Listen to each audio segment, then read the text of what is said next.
नमस्कार। आज हम बात करेंगे कि जो वंदे मातरम, आप जानते हैं कि जो वंदे मातरम है वो पूरे देश में सेलिब्रेट किया जा रहा है। जो वंदे मातरम के रिलेटेड इवेंट्स हैं वो हो रहे हैं। क्यों हो रहे हैं? क्योंकि जो वंदे मातरम जब लिखा था उसके 150 साल इसी साल पूरे हो रहे हैं। तो 150 जो वंदे मातरम 150 ईयर्स के रिलेटेड जो सेलिब्रेशंस हैं वो हो रही हैं। और जो जो सेलिब्रेशंस हैं जो पूरे भारत में हो रही हैं, जो 9 अगस्त से लेके 17 अगस्त तक चलेंगी। तो इसी सिलसिले में आज हम बात करेंगे कि जो वंदे मातरम इवेंट है उसको क्रिएट कैसे करना है और उसको पोर्टल में अपलोड कैसे करना है। तो उसके लिए सबसे पहले हम गूगल में जाएंगे। तो वंदे मातरम 150.in पे लॉगिन करेंगे। जैसे ही हम लॉगिन करते हैं तो आ जाता है वंदे मातरम 150। तो उसके नीचे है क्रिएट इवेंट। तो क्रिएट इवेंट पे हम क्लिक करते हैं। जैसे ही हम क्लिक करते हैं तो कंट्री ऑलरेडी इंडिया लिखा है। हम अपना जो मोबाइल नंबर है वो डालेंगे। तो उसके लिए रिक्वेस्ट करेंगे ओटीपी के लिए। तो जितनी देर तक ओटीपी आता है आपको बताते चलें कि हम इवेंट कौन कौन से हैं जो कि आंगनवाड़ी सेंटर्स या स्कूल्स में कर सकते हैं। तो उसके लिए हम जो वंदे मातरम के रिलेटेड स्पीच दे सकते हैं, फ्लैग होइस्ट कर सकते हैं, राष्ट्रीय गान जन गण मन बोल सकते हैं, राष्ट्रीय जो सॉन्ग है, नेशनल सॉन्ग है वंदे मातरम, वो गा सकते हैं। इसके रिलेटेड हम पेंटिंग करवा सकते हैं। हम इसके रिलेटेड जो है वो रैली, तिरंगा रैली निकाल सकते हैं, स्पीचेस का कंपटीशन करवा सकते हैं। हम इसके रिलेटेड बच्चों को एस्से वगैरह लिखा सकते हैं। तो इसी के रिलेटेड जो साइकिल रैली है वो भी कर सकते हैं। इसी प्रकार जो इसके रिलेटेड जो है वो प्लांटेशन वगैरह भी कर सकते हैं। तो ये जितने इवेंट हैं आपके माइंड में और भी जो इवेंट आते हैं वो करके आप जहाँ पे अपलोड कर सकते हैं। तो जैसे ही आपका ओटीपी आ जाता है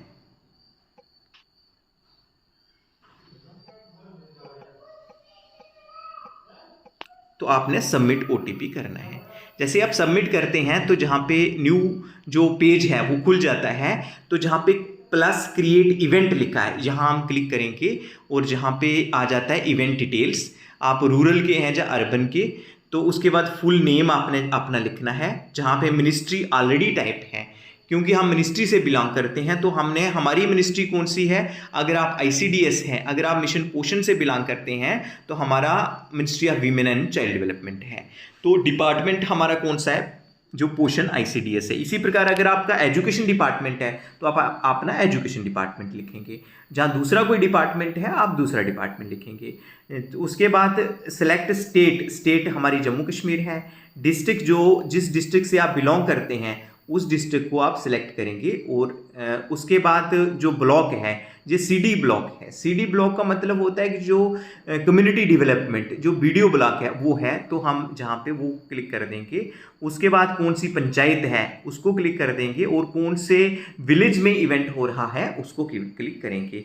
इवेंट नेम जो है for example Vande Mataram singing event जो है इसको हम क्लिक करते हैं।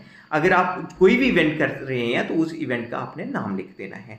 तो इवेंट वेन्यू जो है आपने बता देना है कि कौन से आंगनवाड़ी सेंटर में हो रहा है, जहाँ स्कूल में हो रहा है, जहाँ किसी विलेज में हो रहा है। तो अगर आंगनवाड़ी सेंटर है तो आपने आंगनवाड़ी सेंटर का नाम लिख देना है। तो उसके बाद डेट, कौन सी डेट है जब हो रहा है और कब कौन सी एंड डेट है, जो सेम ही रहेगा। उसके बाद आपने कितने बजे जो इवेंट है वो किया था। तो जैसे जहाँ पे है आपने कितने बजे इवेंट किया था जी आप लिखेंगे। जैसे 12:35 पे हमने इवेंट किया था और ये एएम है पीएम है, क्योंकि जहाँ पे हम पीएम लिखेंगे। नंबर ऑफ पार्टिसिपेंट्स कितने थे, तो आप जहाँ पे पार्टिसिपेंट जितने भी होंगे आपने लिख देना है। तो इवेंट डिस्क्रिप्शन है 150 वर्ड्स में, तो आप इवेंट जो डिस्क्रिप्शन है वो 150 वर्ड में लिख सकते हैं। तो जो भी होगा वो वहाँ पे इवेंट क्या हुआ है आप 150 वर्ड्स में लिख देंगे। जहाँ अदरवाइज़ भी अगर आप बच्चों को बोलेंगे वो आपको बता देंगे कि चैट जीपीटी पे जाना है और वहाँ से भी आप लिख के वो जल्दी हो जाएगा आपका, अगर आप जल्दी करना चाहते हैं। अदरवाइज़ भी 150 वर्ड्स में लिखना कोई उतना टफ नहीं है। तो आप चैट जीपीटी से लिख के वहाँ से आप कॉपी करके जहाँ पे आप पेस्ट भी कर सकते हैं। तो जो डॉक्यूमेंट्स आपने लोड करने हैं उस इवेंट के रिलेटेड वो आपने जहाँ पे जो भी आपके डॉक्यूमेंट्स हैं वो ही आपने लोड करने हैं, जहाँ पे हम क्योंकि सिंगिंग इवेंट की बात कर रहे हैं, तो जो भी आपके जैसे मेरे पास बड़ी सारी जो पिक्स हैं वो आई हुई हैं जहाँ पे, तो जैसे आप सिंगिंग इवेंट्स की बात करेंगे तो सिंगिंग इवेंट में जो भी आपका इवेंट है उसको सिलेक्ट करना है और डन। तो उसके बाद इसको क्या करना है कि पिक्चर को क्रॉप एंड सेव कर देना है।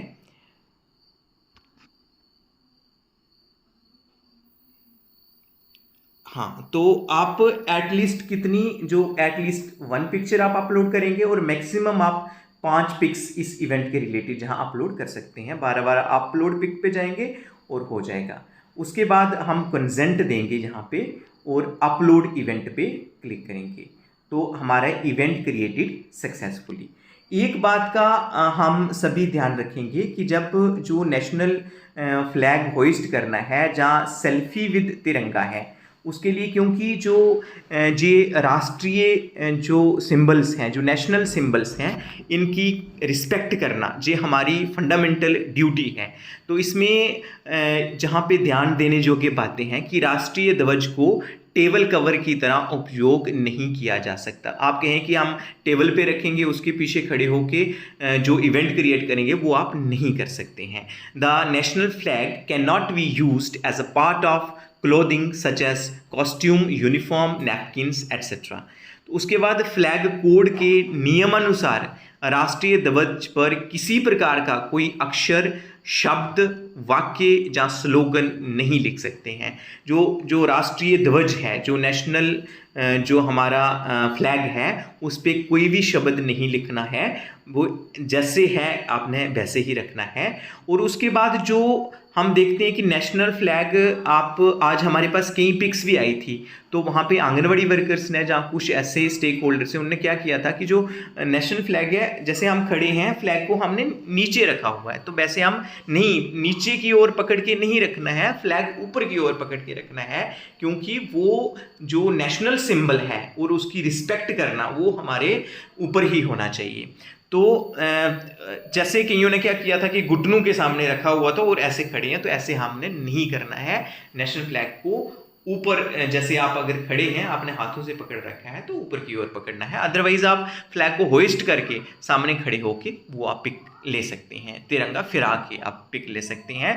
और जब फिराते हैं तो सबसे पहले ये ध्यान रखना है कि जो हरा है, जो ग्रीन कलर है, वो सबसे नीचे आना चाहिए, और बीच में वाइट है, और जो केसरी कलर है वो सबसे ऊपर होना चाहिए। हरा कलर सबसे नीचे होना चाहिए और जो केसरिया कलर है वो सबसे ऊपर होना चाहिए। ये ध्यान आपने रखना है। ये नहीं कि आप झंडे को, जो नेशनल फ्लैग है, उसको उल्टा पकड़ लें कि जो केसरी कलर है वो नीचे और हरा ऊपर हो, ऐसा नहीं करना है। जो हरा है, जहाँ पे दिया है, जो सबसे पहले जहाँ क्रॉस रखा है, लिखा है, ऐसा नहीं होना चाहिए।